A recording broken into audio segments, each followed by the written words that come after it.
Good morning to everybody. Good afternoon, good evening if you're in other parts of the world. This is the AI and Big Data and Fintech webinar. We'll be discussing today the possibilities and future developments of the technology, and had the pleasure of joining this event as a moderator.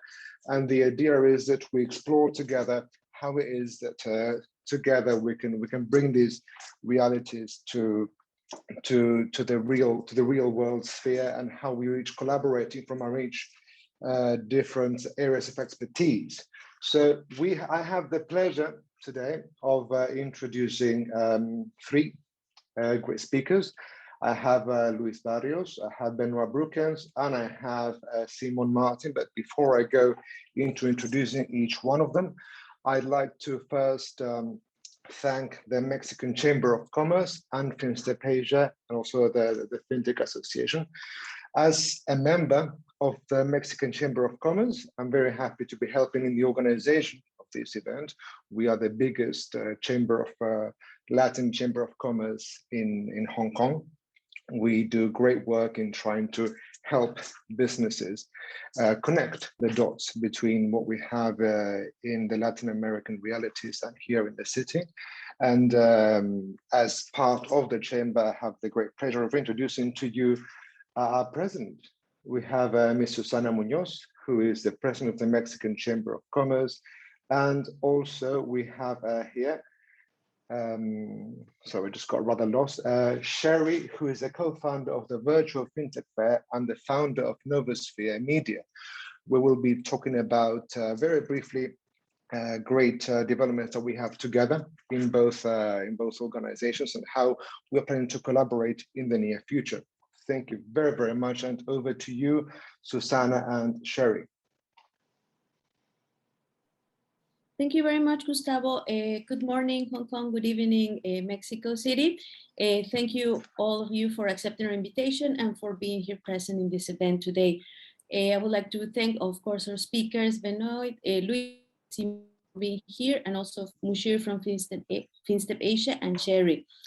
Today, we're very happy to be here and to have the opportunity to sign an MOU agreement with Virtual Fintech Fair. For the Mexican Chamber of Commerce in Hong Kong, it's very important to become a platform to bring together businesses and individuals with interest in Mexico, Hong Kong, and mainland China. And in this sense, we want to continue promoting the sectors that we think have the most opportunity for development between both economies, which in this case is fintech. We are aware that there is much more to do still to connect the fintech sectors from Mexico and Hong Kong. But we hope this is a first step to help raise the level of dialogue and also to promote more opportunities for fintech companies in Hong Kong and in Mexico. So thank you all for being here again, and please enjoy the panel. Thank you, Susanna. Thank you, Gus and Moshe, and also thank you for our distinguished speakers who join us today and audiences. So as Susanna mentioned, it's absolutely a great pleasure. We're very delighted to partner with MexiCham, which is the first and largest Latin American business associations in Hong Kong, to foster the business collaborations and grow business opportunities between Mexico and the Greater China region. So whereas Virtual Fintech Fair is a international digital fintech events platform to foster the international dialogues and expand business opportunities, collaborations, as well as to grow their collaborations within the global fintech communities. So we're very pleased to see this first webinar under our collaboration on the AI and big data in fintech webinar, which is a great start, and we're very much looking forward to see more initiatives and under our great partnership to have more fruitful, productive, and meaningful impact for our communities as well as for MexiCham members. Thank you so much, and let me invite Gus to kick off today's webinar. Thank you. Thank you very much, Sherry. Awfully kind of you. So as I was saying before, we have three distinguished speakers, so very happy to have them here. Luis Barrios, he's a member of the National Council of the Fintech Association in Mexico. He's also the founder of Arcangeles.com. It is a school for investors as well as a collective investment platform in the process of being regulated by the CNBV. Its mission is to give access to millions of people to better invest their money and mobilize capital in companies to serve humanity. Then also Benoit Broekens. Benoit is the founder of Accrue. Accrue is a very large database and machine intelligence company that is building the almanac for global event analytics across industries. He is affectionately known as Dr. Big Data, so we know what to call him now, and notably participated in the world's first Data Scientist Summit in 2011. He had a very early start in technology. He learned how to type before he could write. That's more than I could say about myself. And is a successful participant of the MIT Media Labs program. In 2006, the UK government and the London Stock Exchange recognized Accrue as one of the world's most promising fintech companies. And in 2019, Accrue was selected by Enterprise Singapore and Tribe Blockchain Accelerator as an alternative data platform to accelerate the development of smarter cities. Last, but certainly not least, Simon Martin. She's worked as a regulator for the past 19 years with the BVI, the British Virgin Islands Financial Services Commission, and most recently with the Anguilla Financial Services Commission on secondment. Her very, very diverse experience encompasses several sectors, which include fiduciary services, insurance, and investment businesses. In keeping with a passion for being a part of the learning process, Simon has facilitated diploma and certificate courses in compliance, AML, and GRC for the International Compliance Association of the UK and mentored students seeking various compliance-related qualifications. She is also the CEO and founder of Ignis Solutions Limited, a platform that's created to deliver online compliance courses. So very, very warm welcome to the three of you. Thank you very much for joining us today. And I'm sure it will be a very fruitful discussion. Thank you very much. I should like to start the panel discussion by asking the very first question that I'd be very happy if each and all of you could reply from your areas of expertise, because again, part of the richness of this webinar is that each of you comes from a very specific background, which again, of course, is complementary to one another. So the first one, and this again is for each and every one, perhaps I suggest that we could start ladies first with Simon, and we can go around, we can do Simon, then move on to the other participants, is what are the biggest changes that you have seen in your area in the last few years, and how has artificial intelligence accelerated this? Well, first of all, I would like to thank the Mexican Chamber of Commerce and FinStep Asia for the opportunity to speak today. And it is definitely a timely event, I think, that will impact both sides of the planet, seeing that you have people from both sides of the planet. But Absolutely. From what I've seen on this particular issue, from my regulatory hat, and I'm still currently regulating, regulators have been seeking to acquire more data to better monitor and supervise licensees and the traditional financial institutions. And they've been providing that information. And more information doesn't necessarily mean qualitative or allows the regulator to really be effective, because a regulator can be data dark. We can have too much data and not necessarily be able to aggregate that in a meaningful manner without using the technological solutions that are available. Now, at present, AI has not been widely integrated in either space. And when I say either space, the regulator or the regulated traditional financial institutions. And so I don't think it has yet made the impact that I foresee it having in the future, maybe in 5 to 10 years. Remember that algorithms have to be modeled, built, tested, implemented, and then in some cases tested some more. And that process takes time, especially when the consequences can be significant. But both the regulator and the regulated can be viewed as being on a bit of a back foot with the disruption that innovation heralds. However, at the Anguilla FSC at present, we have the ability to be a bit more nimble. And there are many regulators within the LATAM and Caribbean region that are doing just that, being more nimble and embracing innovators. And like many regulatory authorities, we have to configure our systems to better use the technology. The sheer volume of data and the need for both the regulated institutions and the regulators to intelligently interrogate and integrate the data for their respective strategic objectives will help drive the adoption of AI, in my opinion. Perfect. Thank you very much. And I found it very interesting. Father, you're saying that there is, of course, all this work that's being done to integrate AI, but it might not happen as quickly as the general public believes it will, which is very interesting because it shows that there is this disparity between what we perhaps perceive as non-experts in the area and what's really going on. So thank you very much for shedding some light into it. Thank you. I would like to get Benoit's opinion on this. Benoit, again, welcome. Thank you very much for joining us. And what is your take on this?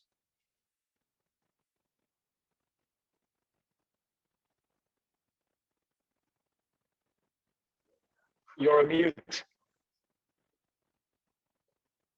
Got it. Hi, everyone. Hello.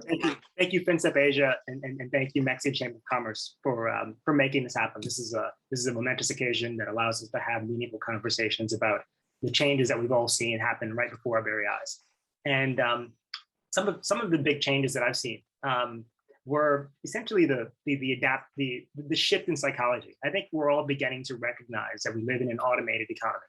I mean, there are many more processes, robotic processes that are taking over various aspects of our lives.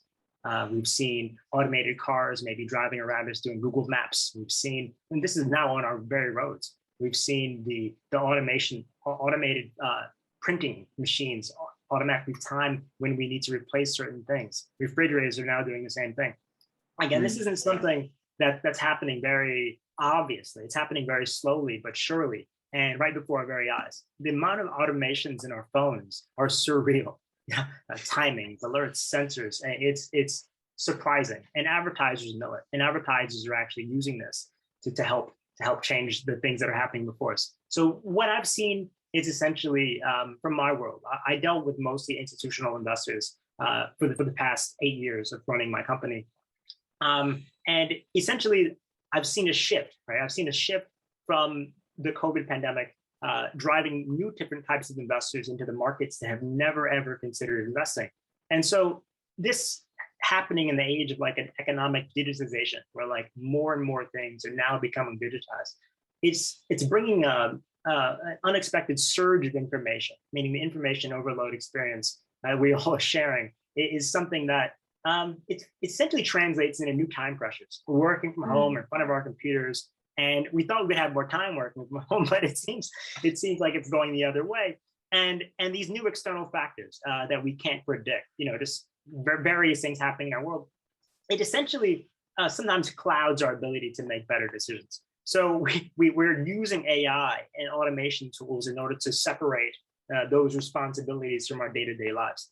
So in my work, structuring data. So my day job, we structure data to help investors make fact-based decisions.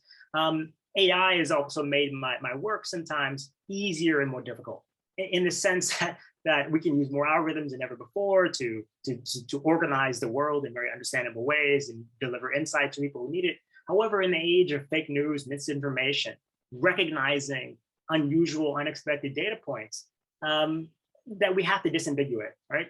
And classify correctly as fake and real. I feel like these are foreseeable challenges that will continue to accelerate and have already changed in this automated economy that we're now living in. So I'll say that. Thank you.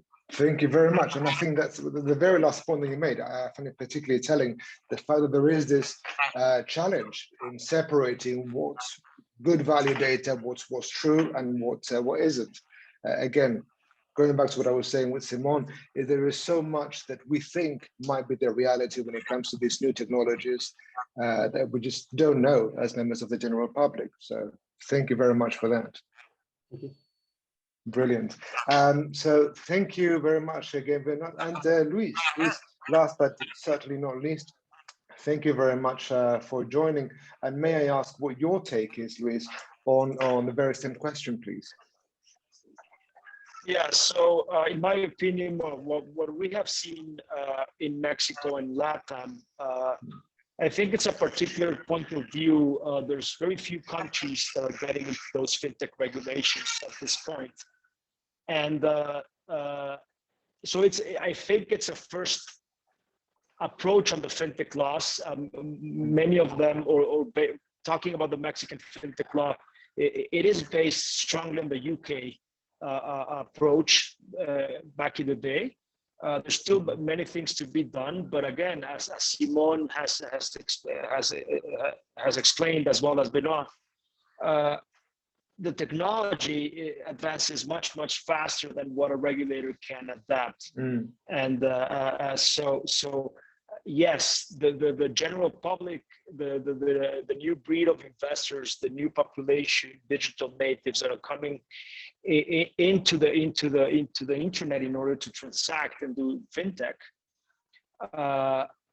they want a completely different experience, and they're not used to go to traditional banking.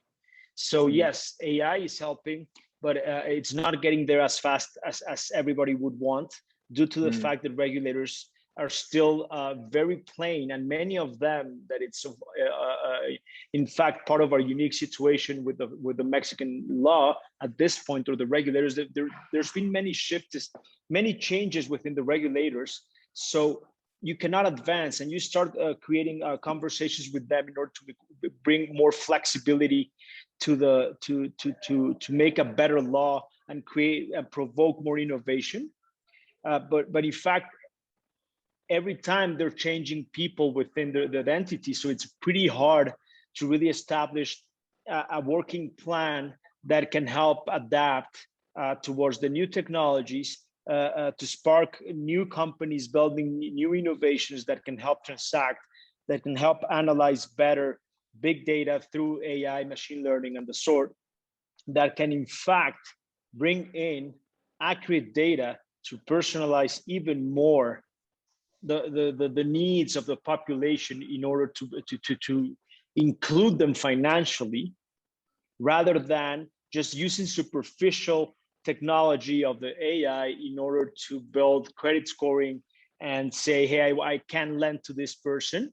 But in the end, they're not innovating on the product or personalizing on the actual needs of each individual. So we could fall victims of the financial inclusion success by not building the accurate products and services for a majority of the population, and in fact provoke a financial exclusion in the long run. Of course. Well, very, very, very interesting, and it's true. And it's true the fact that what you just mentioned, there is this catch up between what the market wants, what the industry is trying to offer the market, and then of course what regulators are able to offer and support with, because there is this huge this huge mobilization of things, you know, maybe more nimble regulators, such as Simon was saying in the case of those areas of the world, is they can move much faster and adapt and help us stay in the run, whereas perhaps others that don't have the ability to be as fast and to understand the market in that way, well, we're going to start seeing some effects there. So thank you very much, Luis.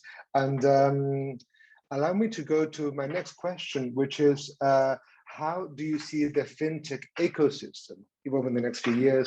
And what do you see your and your company's, of course, role within it? This is particularly important, I feel, because coming or having a very varied panel from very different parts of the world, it goes without saying that there are realities in each of these parts of the world. They're very, very different. Whatever we have going on in Latin America is not the same as other parts. You know, we have almost the two extremes in terms of digitization, this part of Asia and Latin America, and then of course the referee, so to speak, of the regulators trying to keep everything in check. So let me move on to, I can see Benoit sort of nodding. So let me move to you, Benoit. What is your view on this? Well, Luis, you'll be pleased to know that I have a very optimistic view of inclusionism in the future. I'm working really diligently on it. And our view is, I think that fintech will become more inclusionary, especially from the types of businesses that are allowed to conceptually integrate into other organizations. I think traditional roles, even like treasurers and things, are now beginning to slowly but surely use APIs. I mean, this is one of the very kind of lagging roles inside of an organization, right? And regulators are, I think, a bit ahead of treasurers, to be honest. I mean, in terms of like their willingness to accommodate and to adapt new ideas and be responsive to them. And we can see that even with cryptocurrency and Bitcoin responses and kind of minding a lot of the moving parts that are now kind of coming to surface.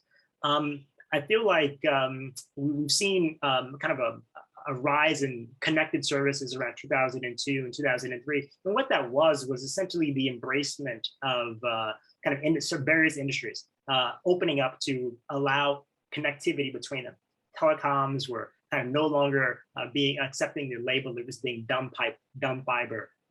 And they moved into the era of kind of smarter computing. We know what's going on. We're responsive to outages. And that kind of gave rise to faster networks and the iPhone.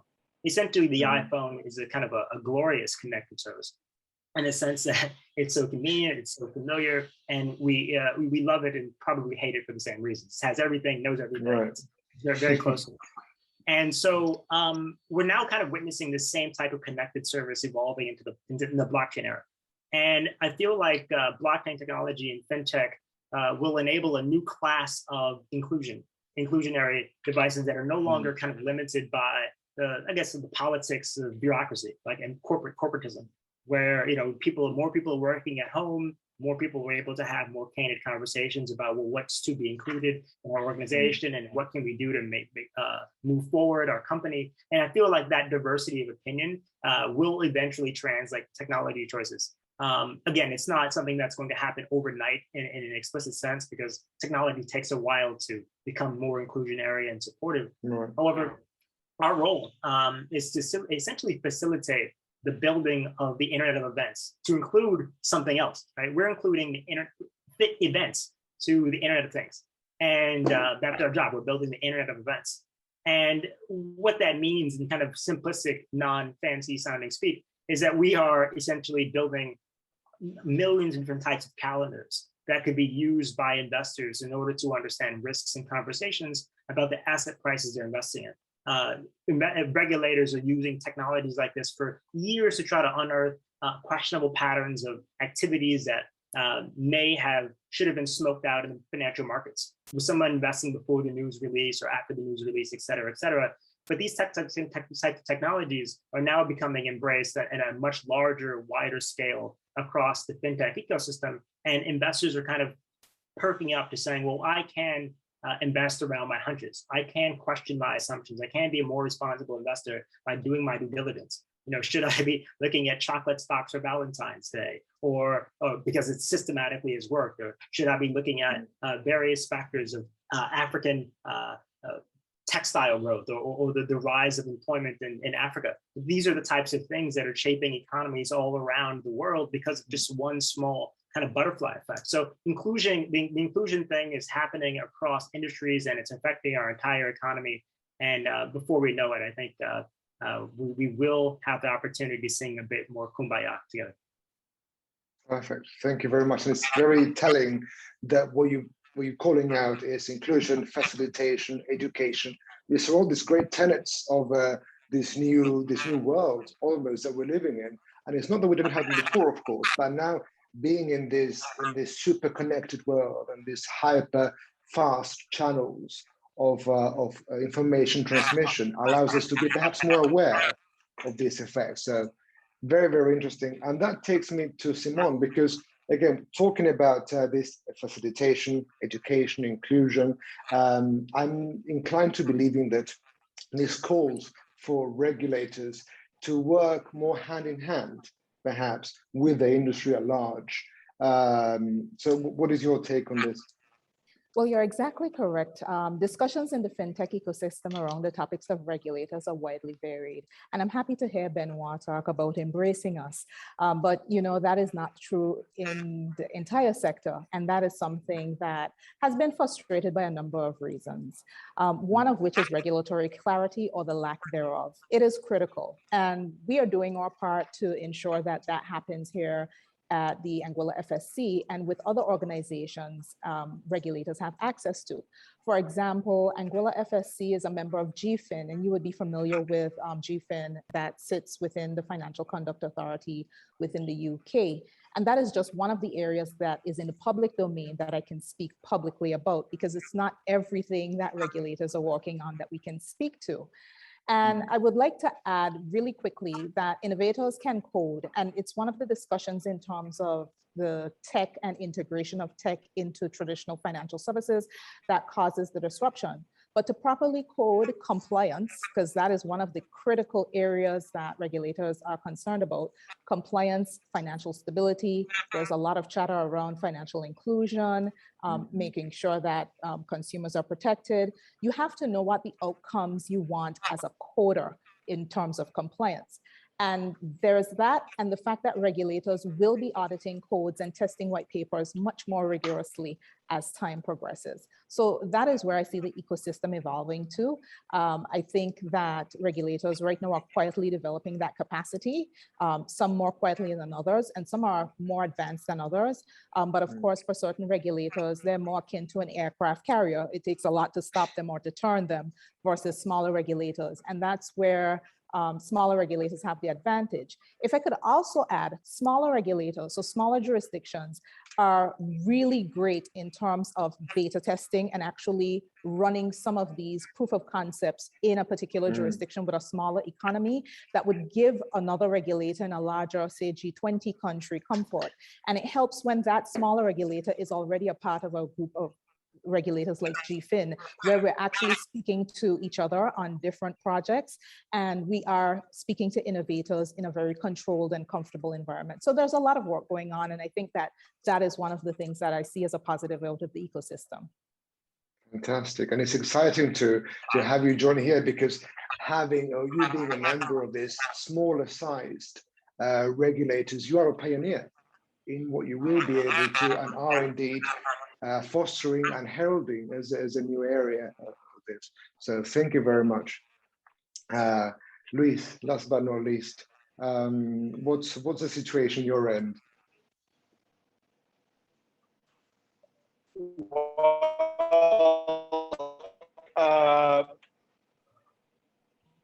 Talking less about technology and technical things, the proliferation of new companies coming out with new solutions in the Latin region, and seeing this that is the same in many other parts of the world, definitely that will eventually create even more progress as an emerging region where 90% of the population is stuck with very limited financial services.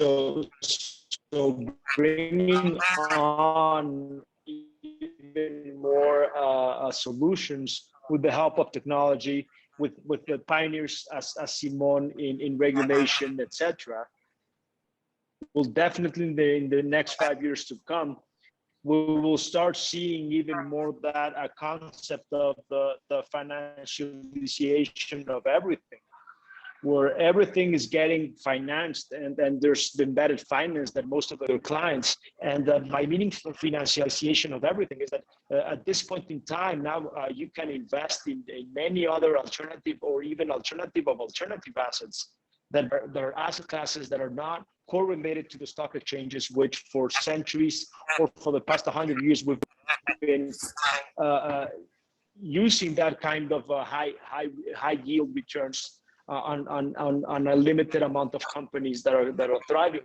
where you have many other asset classes that are passionate of the people, that people want to invest and see progress on that, and or even collectionables, now the recent NFTs, old cars, art, etc. Now people can engage and make a profit and provide progress in those industries at the same time, and abundance to create progress for everybody. So I think that what we see in Latin, with more than, I don't know, maybe 2,000 companies in the region on the rally of innovating on the fintech side, is definitely gonna spark a change, a huge change in how people use financial services, how technology will evolve and leap forward into better solutions. And the ones or the incumbents that don't adapt to that, they will go to oblivion or even die because of it, and which is fine. It's part of the Darwinism and the evolution of humans in order to survive. And I think fintech is creating a great impact around the world for including more people to have deserve a better financial.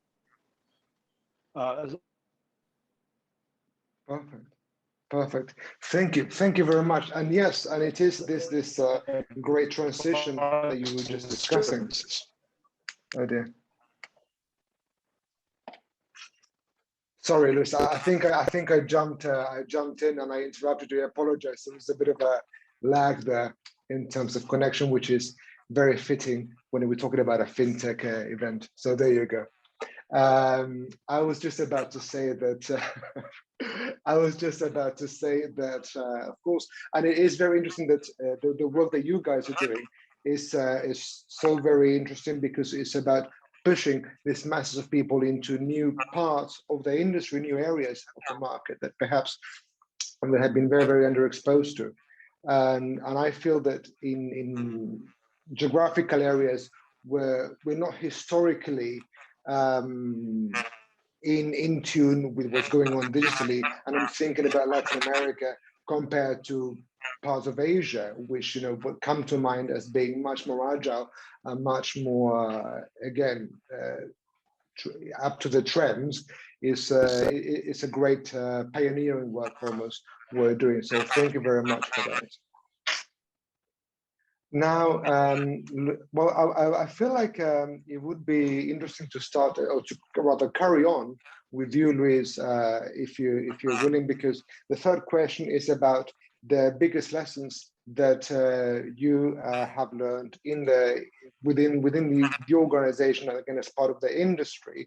So it says the biggest lessons that you have had that you have learned, I apologize, in the industry as a result of the pandemic, and as a whole in your particular area of expertise. What would your contribution be in this sense, Luis? Because I think the reason why I'm asking you first is, again, this is big digitization gap that we have in between certain geographical areas of the world, and I'm curious as to how things are evolving your end. Sure. So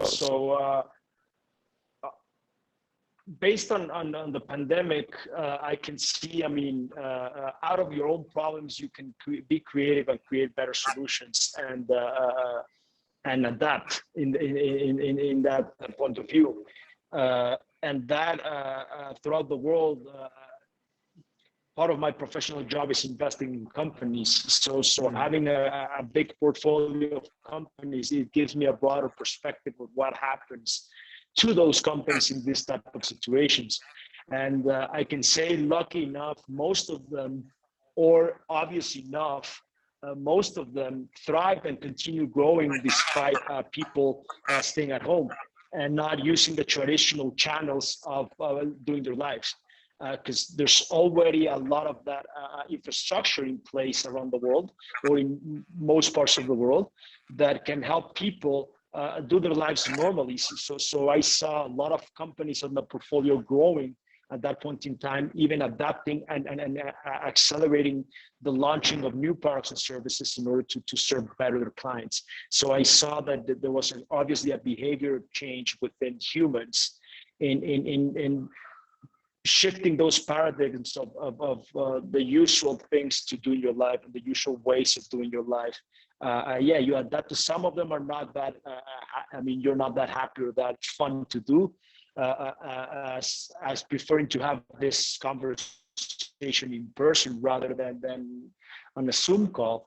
But there's other benefits of this, as you said at the beginning, Gus, that you thought, or I don't remember, yeah, or you, Benoit, that you thought that we were having more time with your friends or more time with your families. It's not that true. But again, if you're disciplined and you know how to adapt to these opportunities, then you can do multiple things that before you were not able to do so. But those lessons are that this is something that accelerated the digitalization and the digital transformation of many aspects of life and many aspects and processes within companies that before they were more accustomed on the status quo and say, and well, looking at LATAM that have those big guys, big incumbents, big whales were like, I don't need to do much. I'm already sitting on my throne and that's it. And when this kicked in and accelerated much of the pace, now they're looking to not lose more of their clients. Because I think there's a data in Mexico, for example, that right now 6 out of 10 Mexicans are changing from their traditional banking institution to a fintech institution. So that's a huge number. Of course, it's a huge change, and I guess that's one of the biggest thing that make the need for this transmission of knowledge and education about what's going on so important, because it is a very real change. It's just happening before our very eyes, and the effects are so far-reaching. So let me ask Benoit. Benoit, what is your view on this? And again, very much taken from what I was asking Luis, how has the whole pandemic effect touched upon the industry in your view, and again, in your organization in particular? Yeah, I think, well, it was pretty tough. I mean, running a business in general is generally not easy. And dealing with transformational change across not just my company or my clients. However, this is happening on a broad basis across even the nature of casual interactions I would have with other industry leaders, and my feedback loops just not reverberating back at the same cadence or rhythm that I'm used to. The disruption was, it was one where you began to start thinking about cause and effect a lot more deeply, right? How am I being impacted by the changes that are going on? And I would say I learned in our company that kind of insight is more important than the numbers. Like being able to kind of refine your perspective about, well, how are things going on? Why are things going on? And just kind of, it's just one of these, it's mental, you have to kind of work with the situation you've been given. And even as a data company, we needed actually more data. We needed to have tough conversations about how to keep up with industry changes that weren't even just in our industry. These were like global industry changes. We started as a fintech company, purely focusing on investors and sophisticated investors, hedge funds, family offices, banks, central banks, things of this nature. And we ended up moving further down the pipe into more retail-facing customers. The wealth changes have changed remarkably for various investors in various asset classes over the past 3-4 years. Also, other industries have now become far more interested in automating and doing different types of scenarios and demand forecasting on things that they're now open-minded to. Previously, if you tell someone anything that an insight from an AI can generate, I mean, the permission to believe just wasn't there. It's just like, okay, so this is a very unique insight. Of course, I know a hurricane is happening in Hong Kong. of course, grocery store shelves are empty. People are, and then so what's the reaction? I know bars are closed, so what's the reaction? We can think about these things very casually, but the culture in different environments and the environmental changes have essentially forced everyone to anticipate resource shortages and financial risks as a result of these changes. I mean, a hurricane is just one good example. We saw shortages of toilet paper in the United States and people were going wild. And we saw shortages of food actually in a more serious note in other places. And this continues to be a change that we all kind of have to continue to deal with. So at our company, when we consider resource availability based on changes in environmental needs, we realize that all the management consulting buzzwords are pretty important. Succession planning, business continuance, change management. These are all very important things that even I had to think about as a founder. So I'm looking forward. I still remain optimistic because I do believe humanity is quite resilient. However, I do see this mindfulness about kind of cause and effect, developing perspective, and not focusing on the numbers, but the insight of being of unquestionable importance. Perfect. Thank you very much, Benoit. And it's very, very interesting that you mentioned this thing about the buzzwords, and this company is really waking up suddenly almost and say, we need to do something. We need to get on board because the train is departing. Whether we're on it or not, the train is leaving and we have to get digitized fast and do it well. It's fascinating to see your perspective on it. So thank you very much for sharing. Simone, can I ask you to share your take on this, please? Well, sure. Thank you. Just to dovetail with what Benoit said, the BCP, business continuity plans for both regulators and regulated, had to be thrown into gear and fifth gear pretty quickly. But one of the things that regulators are always challenged with are criminals. And what we've seen historically is that criminals are the earliest adopters and innovators. They take advantage of every opportunity. So you saw an uptick in frauds and scams and different issues in that particular space where we had to redouble our efforts in terms of protecting consumers or taking enforcement action, international cooperation measures and the like. And in terms of some of the other finer points in terms of what Benoit was saying, the behavior. Now, I have a personal belief that regulation is going to include behavioral science very soon, because at the core of regulation, people talk about farms, but my belief, my position is that farms are neither good or bad. It is the people. And if we can understand better how people are behaving, then we can adapt and have more nuanced regulatory approaches. And that is one of the things that I think AI in the future, somewhere in the future, is going to assist, that we'll be able to build in the patterns into the algorithms and machine learning and different things to see whether there are certain key performance indicators that we would receive in prudential returns and other filings that will give us an indicator, like an early warning tickler system. Right now, it's pretty challenging to figure out what is normal, because normal doesn't exist when you're looking at certain seasonal patterns for certain financial institutions. The normal has gone out the window. So in terms of the regulatory response in relation to, say, a bank or another firm in crisis, it's their financials and their positions are looking very different in a pandemic, and there's no modeling for that.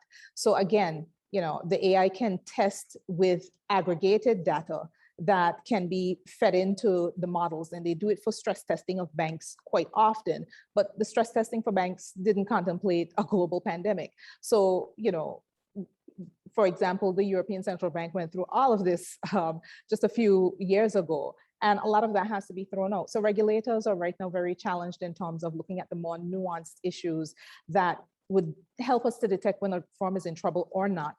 Or we have firms in trouble and we have to have a differentiated approach because it is a global issue and you don't want to cause an undue reaction in the economy, whether it's global or very localized. So those are some of the things that I've seen. Thank you. Thank you very much, Simone.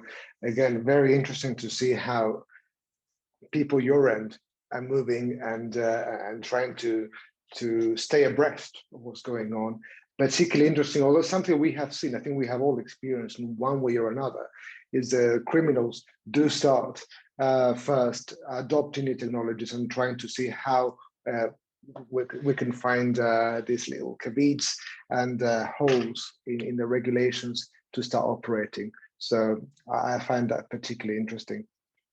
I would like to move on to what I think could be any questions that we may have from the audience. I don't know if we have any at this stage, because we are almost nearing to what would be the end of the session. Very, very sadly, I must add. I don't think I don't see any. Let me have a look at the no.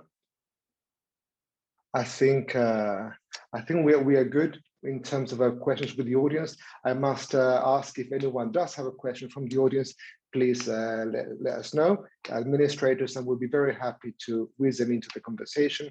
But again, since we are nearing the end of what will be this session, I would like to ask, well, first, this thing of data.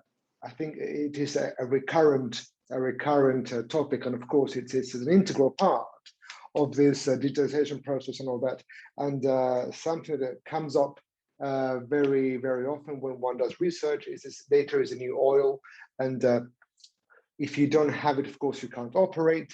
And I like to ask, start with Simon first. What do you think, Simon? Well, first of all, where is it that we get this data in terms of companies and regulators? Because I think one of the questions that members of the general public have is, well, there is all this talk about data, and there is all this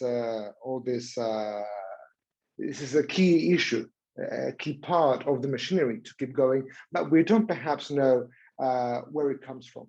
It may be obvious and it may not. So let me start with Simon, and then we'll go around with this one. Well, first of all, Gus, the first thing I will have to do is disagree with you. Data is not the new oil, it is the new nuclear energy. And it has the power to transform economies in a massive way. And it's one of the reasons why I'm so excited about being able to speak in this space, because never before has smaller jurisdictions like LATAM and the Caribbean have been in a position where we can leverage technology and data and big data and AI and machine learning to actually pivot and be leaders, because we are more nimble. We tend to have to do more with less. And so we're in a position to actually use all of the lessons that we've learned, some of those lessons very hard fought and hard learned, to actually change how the globe is looking at a number of things, especially in the space of regulation, which is why I'm passionate about. I'm actually, like, you know, a little bit unusual, passionate as a regulator, but I'm also a nonconformist. I like to challenge opinions, and in this particular space, I think I've been able to do that in a tremendous way from my different seats as a regulator.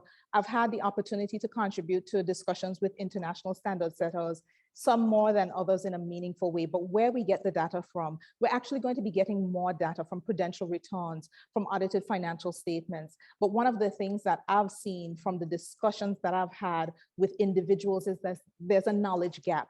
And there's a knowledge gap in terms of basic fintech terms, blockchain and distributed ledger technology. And as a regulator, it's painful to see it being slowly adopted, because that means that it's going to be a slower process for regulation to actually help people to catch up, because we're only one small stakeholder that can help transform the industry. But there's several things that I wanted to touch on in relation to data.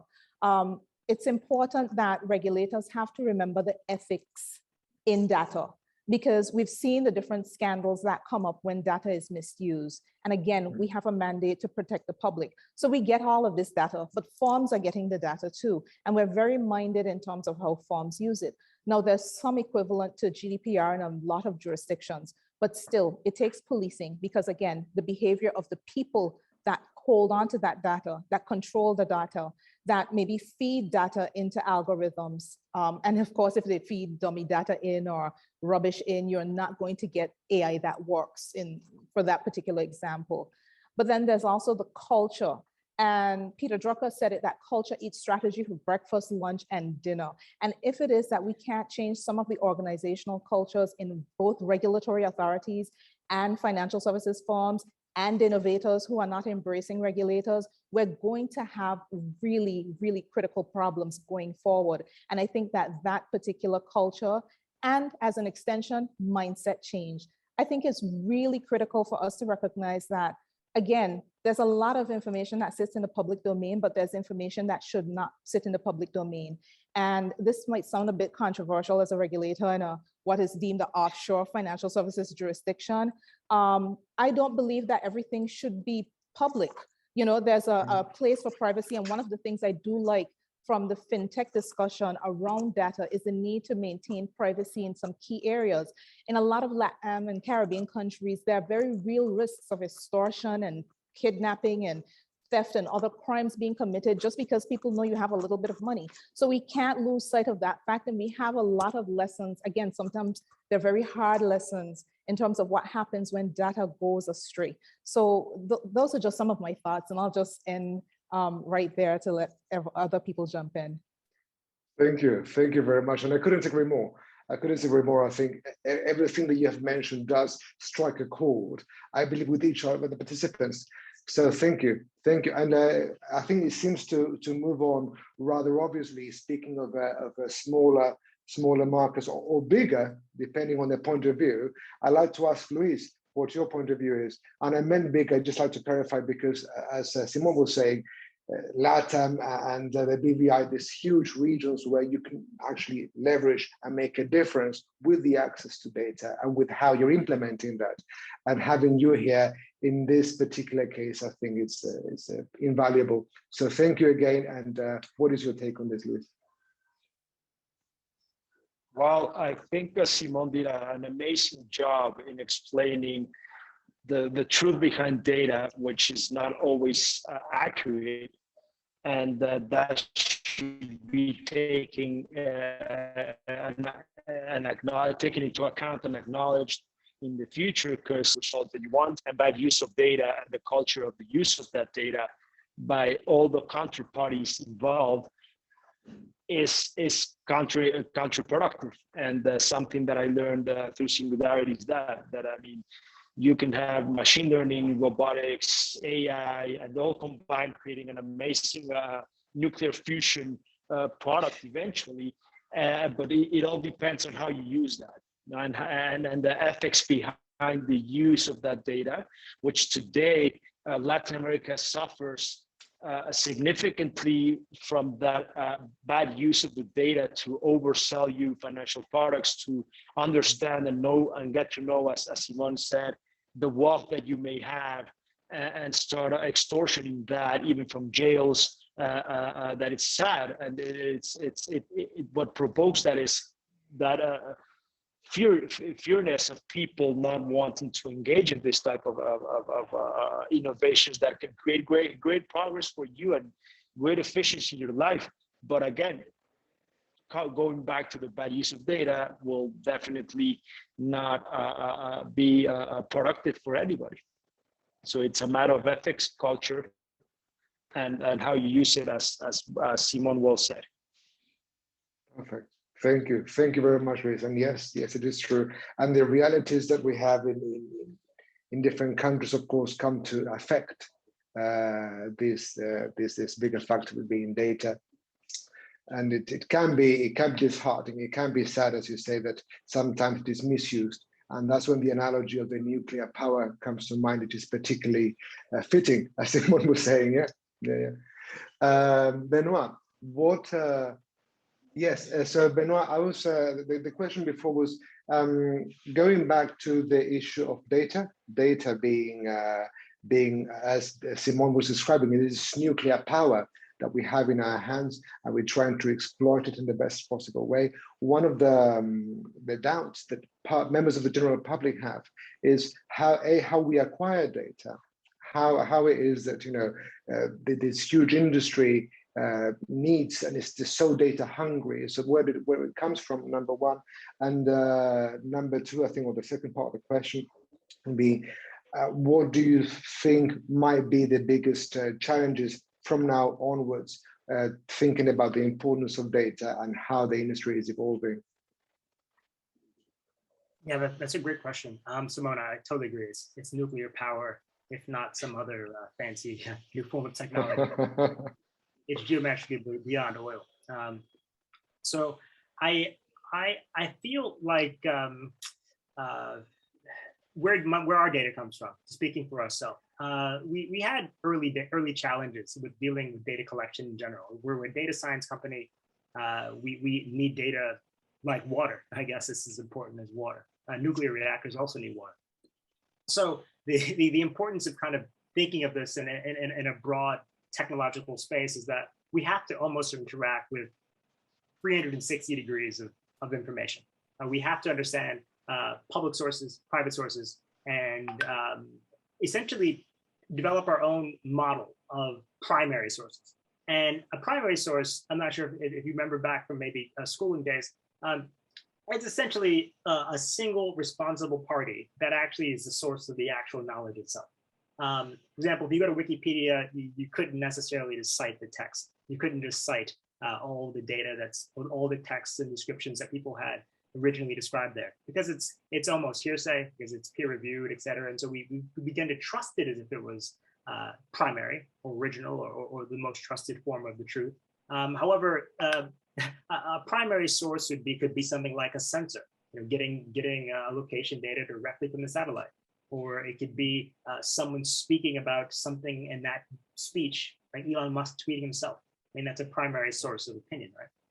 And so the idea of where we get our data, it's a combination of using trusted, regulated sources. It's like, say, from securities exchange documents, governmental databases, et cetera. And we use that to help kind of establish identities, right? I mean, it's kind of important when you're having a conversation about any level of machine intelligence or AI, that you kind of begin to kind of model things around very solid structures, right? And so when we recognize entities like Amazon versus Amazon rainforest, we kind of have to separate the two concepts, so a machine can understand. So we are developing like machine learning toolkits, data discovery techniques that allow us to find and even help clients like regulators, et cetera, to find sources of data, organize them, parse them, link them correctly. I mean, I think one of the big gaps between regulators and using AI is more so just kind of transparency. They love transparency and a lack of standards. There's no such standard for the Internet of Events. The Internet of Things is still now being developed. So being able to use your existing databases, use your existing world of knowledge, knowledge base or knowledge graph, and to make that a graph, linking information that would just kind of extend beyond. If you ever heard of mind mapping, I think it's a great idea. It's basically you take one idea and you keep expanding all the way across to connect new ideas. A fruit, red, round, and you keep going, and you can list tons of fruits in each category. And the idea is that data modeling and transparency really has to be familiar. Giving someone something that is unusual to them, unfamiliar, too new, is also a reason to be very, very weary, because it's not time tested, it's not familiar, you can't verify it, you can't audit it. And when at the end of the day, when it comes down to accountability, like say a regulator has to be accountable to the public for every decision that it makes. As a technology company supporting financial services, the industry in general, we have that same fiduciary duty, right? We have to make sure our data is trusted, make sure it's verifiable. And AI traditionally has not been so transparent. Right? It's traditionally viewed in Silicon Valley as a black box. It's a secret sauce itself, right? And so it's a conundrum, right? And so in the era of DeFi, in the era of new types of technology companies that are a lot more open, I guess, with their gender or their identity, or however you want to view it, right? We say we do these things very well. You're coming to us not because we have something you can't do on our technology, but because we do it better and people love how we do it. And that's kind of being sure of yourself. And we've seen technologies that are rising all across the internet with cryptocurrency and crypto projects that some are legitimate, that have open source technologies that people are beginning to build on top of to build their own capabilities. Even though anyone can fork a project or technology at any point in time, it doesn't change the essential nature of something like Ethereum. Right? It doesn't change the essential nature of something like Bitcoin, because it actually exists by its own identity. And the same thing we saw with Red Hat many years prior. Perfect. Thank you. Thank you very much. I have one last question from the audience, and I know that we are nearing the end, but I would like to ask this. And in the interest of time, we will try and be as brief as possible. But the question is,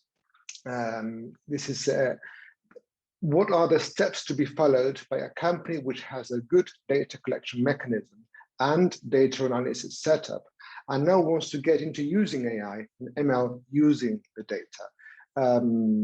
So yes, I didn't want to close without asking this question. And if anyone in particular has an interest in answering, please go ahead. Otherwise, I can go point blank. Yeah, I can take that. Thank you, Bernard. I feel like a company with a good data collection, and you want to get into AI and machine learning with the data, you have to remember modeling and structuring is important. I mean, the making decisions with data and automating it as a business decision is something that is very complex. And essentially, I mean, you have to structure the data, make sure it's very structured. I mean, once you collect it, you have to structure it. You have to clean it, making sure that when you're working with the data, and the data is absolutely trustworthy and organized. And that verification process is something that begins to form the foundation for modeling the data itself.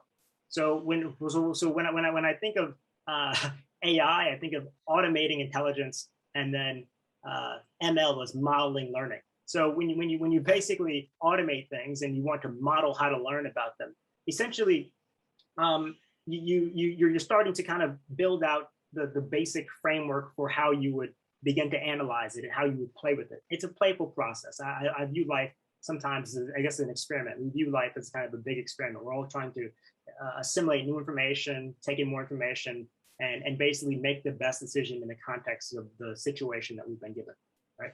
And so when I think of getting into AI and machine learning, I make sure of your model, and I would begin to look at various tool sets that were appropriate for your data. I prefer time series data sets. I prefer time series data, location data, just being able to kind of visualize and graphically represent the information in a useful way to essentially determine the job to be done.